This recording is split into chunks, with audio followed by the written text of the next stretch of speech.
আসসালামু আলাইকুম সবাইকে। আমাদের অ্যাডমিশন সময় শুধু অ্যাডমিশন না, অ্যাকচুয়ালি তোমার জীবনের প্রত্যেক কোনো না কোনো একটা পর্যায়ে প্রত্যেকটা স্টেজে যায়, এমন একটা দিন যায় বা এমন একটা পিরিয়ড যায়, একটা সময় যায় যখন মনে হয় যে আসলে সব কিছু শেষ, আমি আর পারতেছি না এবং আমার দ্বারা আসলে আর কিচ্ছু করা সম্ভব না। এবং সামহাউ তোমার যে প্ল্যান ছিল সব প্ল্যানগুলো তোমার ফল করে। তোমার প্ল্যান এ কাজ করে না, প্ল্যান বি কাজ করে না, প্ল্যান সি কাজ করে না, তোমার মন ঠিক নাই, তোমার ফিজিক্যাল হেলথ ঠিক নাই, মানে সব কিছু একদম হজবরল অবস্থা হয়ে যায়। অ্যান্ড এই সময়টাই আসলে মানে একটা বিষয় আমি তোমাকে মনে করাই দিতে চাই যে আল্লাহ তালা বলেন যে এই যে তোমার একদম মারাত্মক করুণ পর্যায়ে আছে, এর পরেই আসলে স্বস্তি আছে। হ্যাঁ, ঠিক এই স্টেজটার পরেই এখন তাহলে আমরা আসলে এই স্টেজটায় break, maximum student break down করে ফেলে, এর পরবর্তী স্টেজটা আসলে সে যাইতে পারে না, স্টেজে সে যাইতে পারে না। দ্যাটস ওয়াই হচ্ছে আমরা ম্যাক্সিমাম স্টুডেন্ট ফল করি, বা আমিও অনেকবার এরকম ফেল করছি এবং আমি জিনিসটা ফিল করি। দ্যাটস ওয়াই এটা নিয়ে একটু ছোটোখাটো জিনিস আমি বলি। সেটা হচ্ছে আমার পার্সোনাল একটা এক্সপিরিয়েন্স তোমাকে বলি। তোমরা সবাই জানো যে আমি সেকেন্ড টাইম প্রিপারেশন নিয়েছিলাম। ফার্স্ট টাইমে যখন Salimullah chance pi, but somehow I wanted to get it DMC. So আমাদের তখন ফার্স্ট কার্ড শুরু হয়ে গেছিলো, ফার্স্ট টার্ম শুরু হয়ে গেছিলো। ফার্স্ট টার্মের পরে যাই হচ্ছে আমাদের যখন সার্কুলার দেয় আবার মেডিকেলের, তখন আমি প্রিপারেশন নেওয়ার জন্য আমার ওই ঢাকা ছেড়ে বাসায় চলে আসি। বাসায় বাসায় একদম ফুল উইদাউট এনি, মানে কি বলবো, টোটাল কানেকশন আমার মেডিকেলের সাথে একদম কাট অফ হয়ে গেছে। তো এরকম একটা সময়ে আমি পুরো 1.5 থেকে 2 মাস একদম বাসায় ছিলাম, কোনো মেডিকেলের পড়াশোনা করি নাই এবং আমি সম্পূর্ণ ডেডিকেটেডভাবে হচ্ছে সেকেন্ড টাইম প্রিপারেশন নিয়েছিলাম। এখানে একটা ছোট্ট করে কথা বলে রাখি, অনেকে আমাকে প্রশ্ন করো যে ভাইয়া আমি এমন এক জায়গায় ভার্সিটিতে ভর্তি আছি, ম্যাক্সিমাম সেকেন্ড টাইমের প্রশ্ন, এখন আমি ভার্সিটিও কন্টিনিউ করতে চাই বা সেকেন্ড টাইম প্রিপারেশন কন্টিনিউ করতে চাই। আমি যেহেতু পারি নাই তাহলে তুমি কখনোই পারবা না, এটা হচ্ছে সোজা সাপটা কথা, তোমাকে একদিক ছেড়ে দিয়ে আসতে হবেই। আচ্ছা, তো আমি যখন এরকম করে আসলাম, প্রায় 1.5 থেকে 2 মাস আমি টোটালি মেডিকেলের কোনো পড়াশোনা করি নাই। সো আমার অনেক আইটেম আইটেম মানে হতেছে ছোট ছোট কিছু ভাইবা এক্সাম হয় আমাদের প্রতিদিন। একটা টপিক পড়া দেওয়া থাকে, সেই টপিকের উপর ছোট ছোট এক্সাম দেওয়া হয়, তোমরা যেটাকে ডেইলি বলো আর কি, ঠিক আছে? তো ডেইলির পর কি হয়, আমাদের একটা উইকলি মানে আসলে উইকলি না, একটা কার্ড পরীক্ষা হয়। বেশ কয়েকটা 10, 12, 15, 20টা আইটেম মিলে একটা কার্ড পরীক্ষা হয় এবং এরকম 2-3টা কার্ড ম্যাক্সিমাম বেলায় 2টা কার্ড মিলাই হচ্ছে আমাদের একটা টার্ম পরীক্ষা হয়। টার্ম পরীক্ষা বেশ বড়, রিটেন থাকে, অসপি থাকে, ভাইবা থাকে, এগুলি হচ্ছে একটা পরীক্ষার স্টেজ। তো ফার্স্ট ইয়ারে হচ্ছে আমাদের অ্যানাটমি, ফিজিওলজি আর বায়োকেমিস্ট্রি পড়ানো হয়। তো এই তিনটাই তো আমার 2 মাস করে গ্যাপ পড়ছে, মানে একটার জন্য যদি 2 মাস, তাহলে 3 দুগুণে 6 মাস বলে আমার গ্যাপ পড়ে গেছে। আলটিমেটলি ইকুয়েশনটা এভাবেই কাজ করে, ট্র্যাপটা এভাবেই কাজ করে যে তোমার গ্যাপের যে ট্র্যাপটা, সেটা নিয়ে পরবর্তীতে কথা হবে।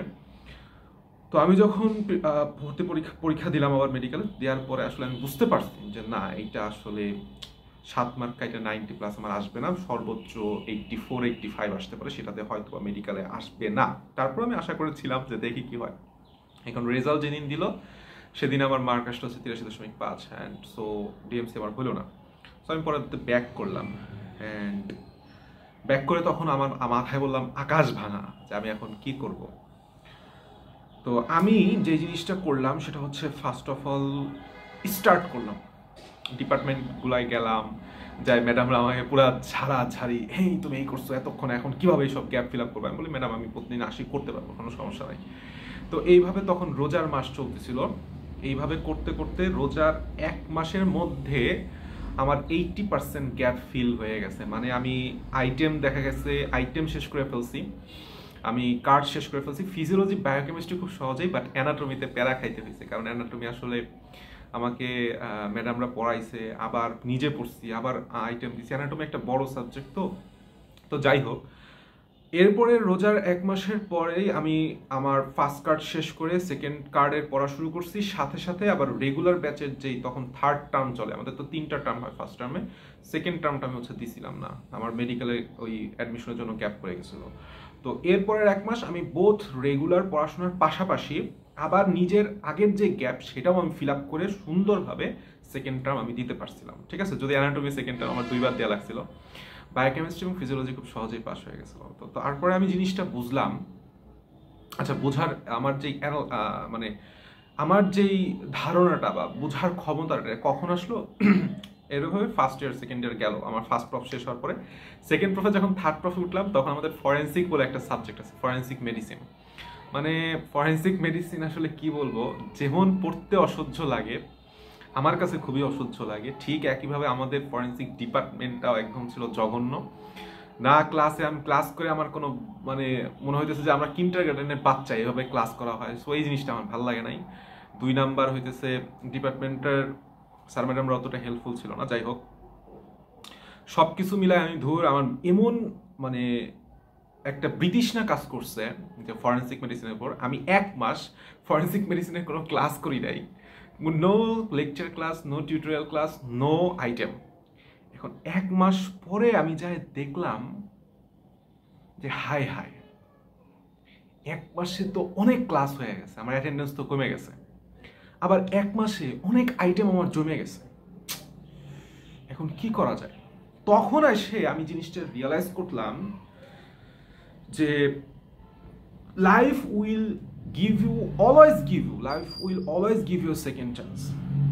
এইটা তোমার অ্যাকচুয়ালি নির্ভর করে তোমার থিঙ্কিং এর উপর, তোমার বিশ্বাস, কনফিডেন্স এবং তুমি কি চাও, অ্যাকচুয়ালি তুমি মন থেকে কি চাও তার উপরে। আমি তখন বুঝলাম, আরে আমি 2 মাসে সেই 3টা সাবজেক্ট এত কষ্ট, অ্যানাটমি তো অনেক হার্ড সাবজেক্ট, ফরেন্সিকের চাইতে হার্ড সাবজেক্ট, সো 3টা সাবজেক্ট আমি 1 মাসের মধ্যে সম্পূর্ণ একদম কিচ্ছু না পড়েও পরবর্তীতে আইসে নিজে পড়ে আইটেম ক্লিয়ার করলাম, কার্ড ক্লিয়ার করলাম, টার্ম ক্লিয়ার করলাম। হ্যাঁ, কিন্তু আমি এখন 1 মাস আইসে গ্যাপ পড়ে গেল, তখন তো তাও অ্যাডমিশন ছিল, এখন কি করছে 1 মাস তো খালি শুয়ে বসে কাটাইছি, এরকম একটা অবস্থা। তখন আমি রিয়েলাইজ করলাম যে রিয়েলাইজেশনটা আমার মধ্যে আসলো, সেটা হচ্ছে it only depends upon you, তুমি কি চাও। এখন তো তাহলে বুঝতে পারছো কাহিনীটা কি ঘটছে, সেটা হচ্ছে প্রত্যেকের জীবনে গ্যাপ পড়ে, প্রত্যেকের জীবনে এরকম মনে হয় যে আসলে আমার দ্বারা কিছু সম্ভব না। আমারও তখন মনে হয়েছিল যে আমার দ্বারা কিছু সম্ভব না, যে আমি যখন আমার ঢাকা মেডিকেল হইলো না, তখন আমি যখন আবার ব্যাক করলাম, হ্যাঁ এরকম আবার মনে হয়েছে যখন সেকেন্ড প্রফ দিতে গেছি যে আমার কিছু হবে না। কিন্তু পরবর্তীতে তোমার ধরো সেকেন্ড প্রফের আইটেম ক্লিয়ার, টার্ম ক্লিয়ার করে প্রফ ক্লিয়ার করলাম, সব কিছু মিলায় আলহামদুলিল্লাহ হয়ে গেছে। তো এখন কাহিনী হতেছে, তাহলে এরকম ম্যাক্সিমাম স্টুডেন্ট এরকম একটা ফেজ, এই ফেজটার মধ্যে থাকে। যারা ফার্স্ট টাইমার আসো, 1 মাস তো অলরেডি হয়ে গেছে, 2টা উইকলি হয়ে গেছে, 1 মাস পরেই এরকম একটা ফেজের মধ্যে তুমি ঢুকে যাবা। তুমি তখন চিন্তা করবা যে আমার দ্বারা আসলে আদৌ সম্ভব কিনা। এর অনেকগুলো কারণ আছে, কারণ ম্যাক্সিমাম স্টুডেন্ট হচ্ছে হুজুকে চলে আসে যে আমার মেডিকেল লাগবে, মেডিকেল মানে মোটামুটি একটা স্টুডেন্ট না মেডিকেল প্রিপারেশন দিব, কিন্তু সে আসলেই কি চায়, মেডিকেলে সে কি চায় কিনা এটা নিজেকে প্রশ্ন করতে হবে, যে তুমি মেডিকেলকে আসলেই মন থেকে চাও কিনা। এটা একটা গুরুত্বপূর্ণ কথা। এখন আসো যে এই ফেজটা থেকে তুমি কিভাবে বের হবা।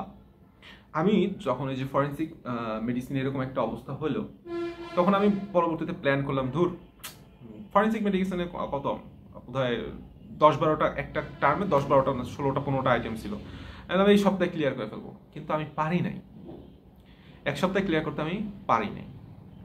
তো আমাদের যখন গ্যাপ পড়ে, আমরা তখন 1 নাম্বার কথা হচ্ছে, আমি যখন আইটেমের ব্রোশারটা খুললাম, আইটেমের ব্রোশার মানে ছোট একটা লিস্ট, আমাদের একটা কার্ড ধরা দেয়, ওখানে আইটেমের টপিক লেখা থাকে, ওইখানে ধরে ম্যাডামরা আইটেম নেয়, আর পাশে হচ্ছে সাইন দিয়ে দেয় ডেট সহ, যে এই আইটেম আমার ক্লিয়ার, ছোট পরীক্ষা ক্লিয়ার।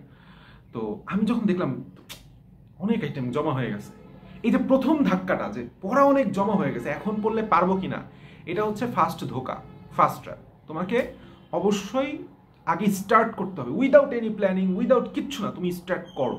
তুমি একটা অধ্যায় গ্যাপ পড়ছো, সেই অধ্যায়টা পড়া শুরু করো। তো আমি শুরু করব বলে 1 সপ্তাহ চলে গেছে, কারণ কি আমি যে প্ল্যানের মধ্যে আছি। পরে একদিন গেলাম ডিপার্টমেন্টে, ম্যাডাম বলে তুমি এত 1 মাস ধরে কিছু করছো, নাই করছো, সেই করছো, কি করছো না করছো, ম্যাডাম আমার অনেক ঝাড়ছে, কিন্তু তারপরে তো আমি গেছি। এর পরের দিন ম্যাডাম বলছে তুমি কালকে এসো, কালকে গেছি, আইটেম নিচে কিছু পারি নাই, আবার বলছে ঠিক আছে এটা কালকে পরে আসো, পরের দিন গেছি, আইটেম পরে গেছি, আইটেম ক্লিয়ার হয়েছে। সো জিনিসটাই এইটা, তোমার বললাম 1 মাস, আর আমি যে ওই যে 1 মাসের গ্যাপ পড়ছি, ওটা বললাম ফিল আপ করতে আমার 1 মাসই লাগছে, 1 মাসের বেশি লাগছে।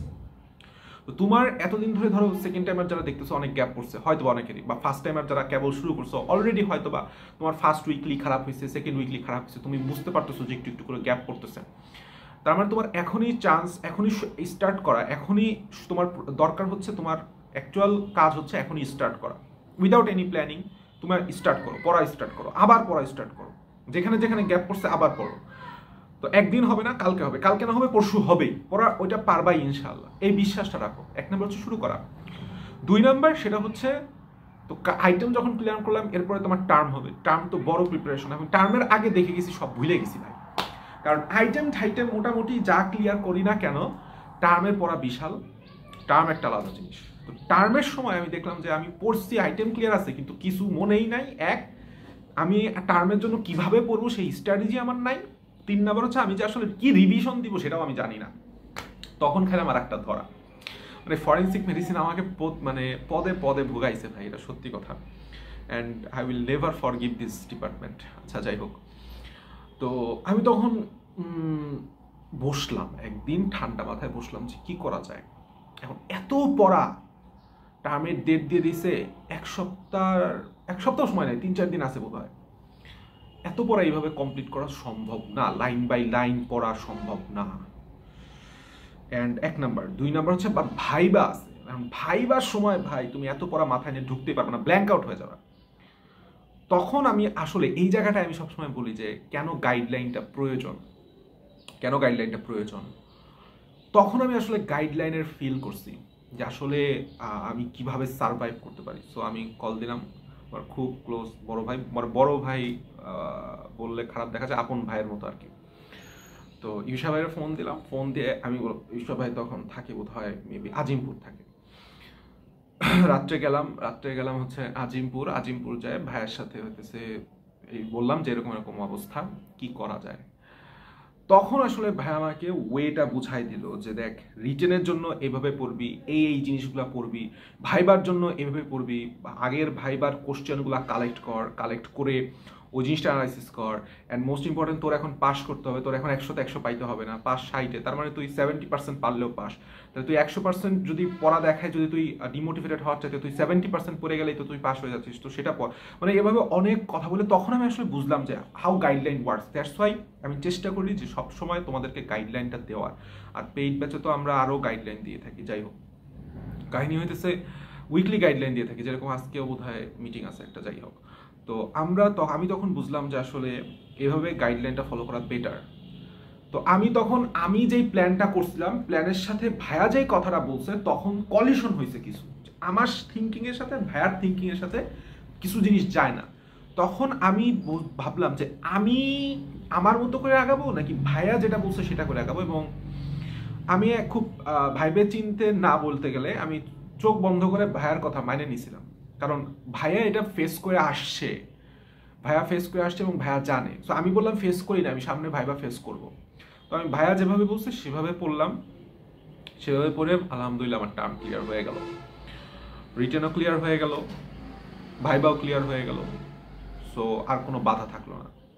এই জন্য আমি তোমাদেরকে বলি, সেটা হচ্ছে আমি মেডিকেলে প্রথমবার দিছি, সলিমুল্লাহ চান্স পাইছি, সেকেন্ডবার দিয়ে তোমার ডিএমসি হয় না, এটা আমার ব্যর্থতা, ঠিক আছে, বাট আমি জানি মেডিকেলে কিভাবে, মানে স্ট্র্যাটেজিটা জানি। এই জন্য আমি যেভাবে বলতেছি সেটা তুমি একটু তোমার মতো করে সাজায় ফলো করো ভাই।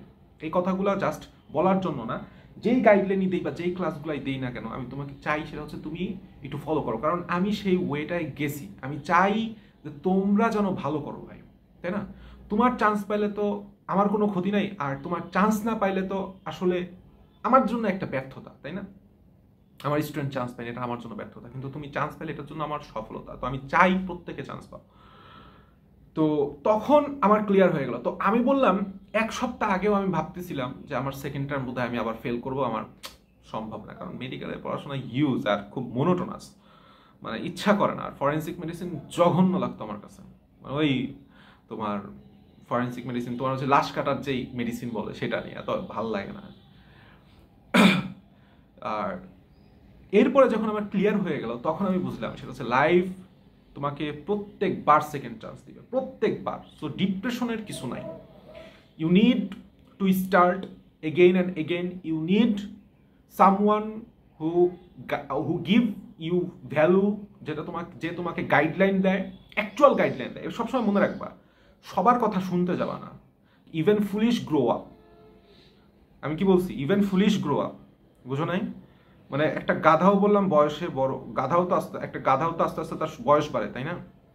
তো এই কিছু ফুলিশ টাইপের লোক দেখবা যে তোমাকে আলতো ফালতো গাইডলাইন দেবে, তোমাকে বলবে হচ্ছে প্রতিদিন এক সেট করে প্রশ্ন সলভ করতে হবে 100 মার্কের, ঠিক আছে? এভাবে তোমাকে 100 সেট প্রশ্ন ধরায় দিবে, 1000টা প্রশ্ন। ভাই 100টা প্রতিদিন একটা করে প্রশ্ন, একটা করে 100 মার্কের প্রশ্ন যদি সলভ করা লাগে, কারেন্ট চলে গেছে, যাই হোক আশা করি দেখা যাচ্ছে, সলভ করা লাগে, তাহলে তো 100 দিন আসছে।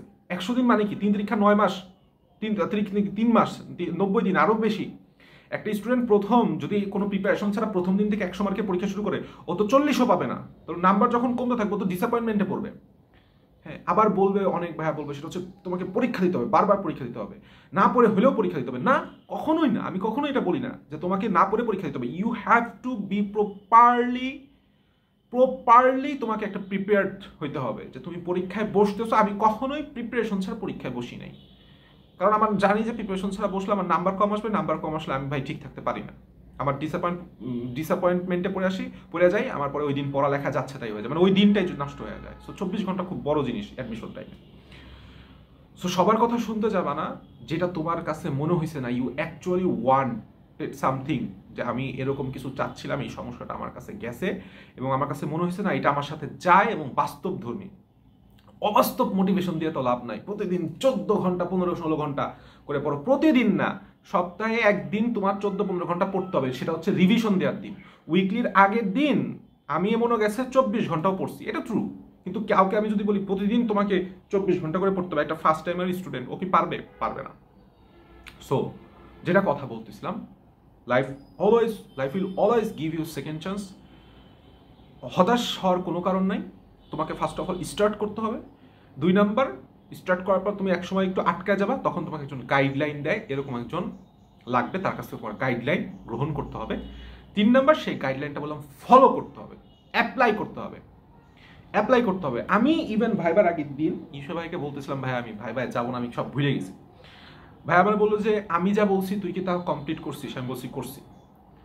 তুই কালকে বসবি, যা হয় হবে। আমি সকালবেলাও আমি এটায় ডিসিশনে অনড় যে আমি ভাই বসবো না, কিন্তু আমি বসছি মানে কি? আমি অ্যাপ্লাই করছি। আমি খালি প্ল্যান করেই সারছি না, পড়েই গেছি না, আমি অ্যাকচুয়ালি পরীক্ষার হলে অ্যাপ্লাই করছি কিনা। সো আমি পরীক্ষার হলে যাই বসছি, ম্যাডাম যে জিজ্ঞেস করছে দেখি যে প্রায় কমন পাইতেছি, ঠিক আছে? সব যে কমন পাইনি এরকম না, 10 টাকার তুলায় দেখা গেছে আমি 4 টাকার একবারেই কিছু পারিনি, 4 টাকার আমার কমন আসে নাই, ভাই কি করবো? সো তোমার চান্স পাইতে হবে, যাদের অবস্থা এখন অনেক খারাপ হয়ে যেতে পারে। তোমার বললাম 100তে 100 পাইতে হবে না, তোমার 75+ পেলে তোমার চান্স হয়ে যাবে, তাহলে তুমি 75+ মার্ক পাও, তাই না? এইটুক পর্যন্তই আমার কথা ছিল, এইটুক পর্যন্তই আমার তোমাদের প্রতি অনুরোধ ছিল। আমার পার্সোনাল এক্সপিরিয়েন্স, একদম রিয়েল লাইফ ফেলিওর থেকে আমি তোমাদেরকে এই কথাগুলো বললাম। আশা করি তোমাদের কাজে লাগবে। আর কি, আর তো কিছু নাই। ঠিক আছে, টাটা, আসসালামু আলাইকুম।